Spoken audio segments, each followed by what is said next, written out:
100 গ্রাম ভরের বস্তু 500 মিটার উচ্চতা থেকে বাধাহীনভাবে পড়তে শুরু করে। 3 সেকেন্ড পরে তার গতিশক্তি কত হবে নির্ণয় করো। তো প্রশ্নের মধ্যে এম সমান বলা রয়েছে 100 গ্রাম, তারপরে বলেছে 500 মিটার উচ্চতা, এই সমান বলেছে 500 মিটার 3 সেকেন্ড পরে, তাহলে আমরা করতে পারি টি সমান 3 সেকেন্ড। আর যেহেতু উঁচুতে তোলা হয়েছে, এইচের সঙ্গে সঙ্গে একটা জি থাকবে যার মান 9.8 মিটার পার সেকেন্ড স্কোয়ার। ওকে, এখন আমাদের বলেছে গতিশক্তি কত। গতিশক্তি ই কে সমান জিজ্ঞাসা চিহ্ন। তো আমরা একটা গতিশক্তির সমীকরণ জানি, যে আমরা জানি গতিশক্তি মানে ই কে সমান হাফ এম ভি স্কোয়ার।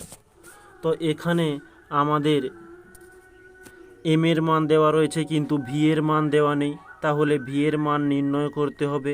আমরা জানি ভি সমান জি বা জিটি, তো জি এর মান নিয়েছি 9.8। ওকে, টি এর মান কত, সেটা হচ্ছে 3 সেকেন্ড। তো আমরা এখানে পাচ্ছি পয়েন্ট তুলে দিলে 10, বা পয়েন্ট না তুলেই আমরা এটা সরাসরি ছোট গুণ আছে করে নিতে পারি। তো এটা গুণ করলে আমরা পেয়ে যাব 29.4।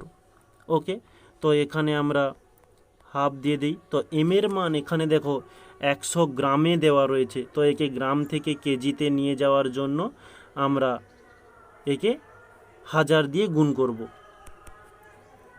ওকে, 100/1000, দুটো শূন্য কেটে গেল, থাকলো 1/10 সমান আমরা করতে পারি 0.1 কেজি।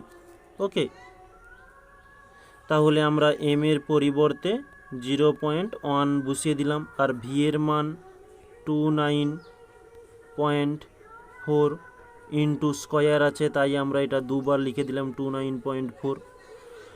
তো পয়েন্ট তুললে আমরা নিচে 10 পাচ্ছি, এখানে পয়েন্ট তুললে নিচে 10, এখানে পয়েন্ট তুলে দিলে নিচে 10।